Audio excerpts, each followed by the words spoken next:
So there's been a lot of discussion about gender with this game, specifically this woman here being on the front lines and it being so-called historically inaccurate. However, the thing I feel like we should all be looking at is the fact that this right here is the standard edition box art with a woman on it, but the deluxe edition box art has a man on it. That's the epitome of white privilege, and as a disgusting white male myself, I shall put my dick in a doorway and slam the door shut as punishment for being so disgusting and being part of the disgusting race of human people. Hashtag stay woke, everybody. So, skipping around all the so-called issues with genders and World War II and historical inaccuracy, we did actually get a game reveal in the end. You know, you wouldn't have thought it. As for the gender thing, it doesn't bother me particularly. I don't really care for historical accuracy. I suppose it could be considered important, but ultimately you're just there to play a game, enjoy it, and with a shooter to shoot people. It doesn't really matter. Is it just me that thinks it doesn't really matter what gender you're shooting? I mean, if you're a guy, you're probably going to play as a guy, and if you're just going to kill a guy or a girl, aren't you? What's the anyway? It was a game reveal, and we pretty much already knew because of a teaser they put that it was going to be World War II. And when I initially found out it was going to be World War II, I was quite sceptical because for me, Battlefield is all about basically anarchy and absolute carnage. Battlefield 3 and Battlefield 4 obviously had a lot of that, and in modern settings that's possible. I mean, Battlefield 4 had a map where a skyscraper came down, for God's sake. And for me, I didn't really enjoy Battlefield 1 that much, simply because it lacked that. As much as it looked pretty and it was fun to play to a degree, there was less carnage to me. And for Battlefield games, I like carnage. I like being able to blow shit up. And so this being World War II, it made me a bit sceptical about it.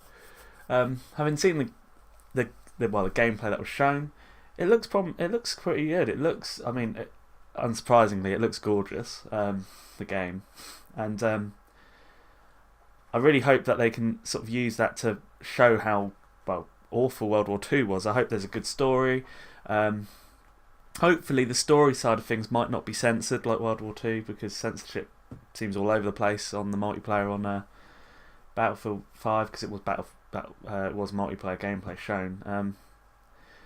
But the point of this video is more that inevitably is going to lead to Battlefield versus Call of Duty coming back. Not only have we got Call of Duty versus Fortnite, I mean, there was some hints from Battlefield, from people working at like DICE and things, that Battle Royale would work in Battlefield. So it might even be a freeway between those three. But we're inevitably going to we've got two promising looking games. We're inevitably going to get Call of Duty versus Battlefield arguments going again, aren't we? It's similar to Battlefield. I think it's Battlefield 3 versus Modern Warfare 3.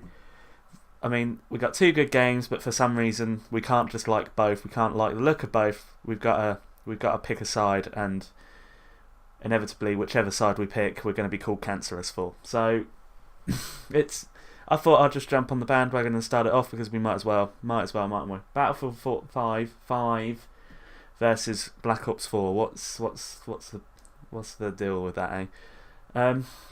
So obviously, in terms of his setting, they're completely different. Black Ops 4 is futuristic, albeit not that futuristic. It's set after Black Ops 2, isn't it? So I mean, it would be I would imagine at least 10 years, not 10, more than 10, at least sort of 20 years in the future. And obviously Battlefield 5 is World War II, and as someone that desperately wanted a modern shooter game this year, they know to punch me in the dick, don't they? So for one thing, there's that, which makes it very hard to really compare between the two, but I'm sure many people will do it. Obviously, an interesting thing is Battlefield's always been seen as the multiplayer shooter. It's had campaigns, but the campaigns haven't been that good, and the game's always sort of presented the campaign as a secondary mode, while Call of Duty's always had a campaign, and it's always been, the more single player shooter, I suppose you could say. But this year this year they're both going to be vying for that multiplayer crap, aren't they? Because obviously Black Ops 4 doesn't have a campaign. However, Black Ops 4 does have Battle Royale, which will certainly be interesting to see how Battlefield 5 deal with that. Will Battlefield have its own Battle Royale? Because that would be very interesting. That would be a very... I mean, it'll be World War II, and I imagine it will be World War II anyway. They could change the setting, but the game is a World War II game. I imagine it will be a World War II with Frostbite, with the potential of, like I said before, anarchy and destruction. Battle Royale and Battlefield would be quite interesting, wouldn't it? But it's like I'm struggling to compare the two. That's the main point of this video. Why do people always have to compare the two? Why can't we just have both? I get the argument that obviously these games are coming out incredibly close together this year. They're both within a week, aren't they? Something like that. And I understand that obviously there's going to be a degree of I can't get both, I can't afford both. I don't want both for one thing, or maybe to do with storage on your console or PC or whatever. It might just be can't afford to buy 2 new games for like 50 quid a piece, which is fair enough. Honestly, I'm not getting to that barrier yet, but we'll work something out in October. And yeah, I understand that, but the one thing I don't understand is why people have to be so set in stone that one game is crap and one game isn't. Obviously, in fairness, this is probably a minority nowadays, but they're very vocal on social media, the minorities. And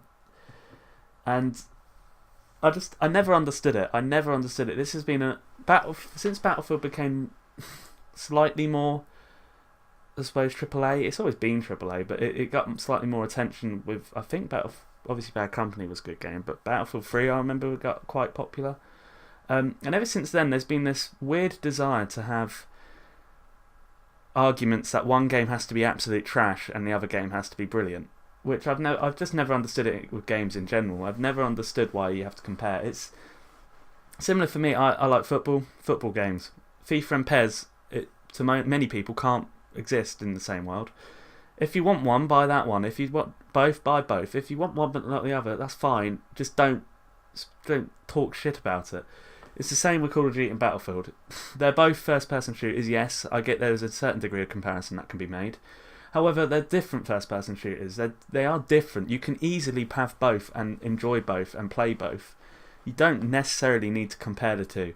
I, for one, I don't, like I say, we're trying to make October work. I might have to sell house, all my goods, myself, in order to afford that. But I'll try and make it work. If not, I'll probably get if I have to get one before the other, it'll probably be Call of Duty, because Call of Duty is the one I like the most throughout the years.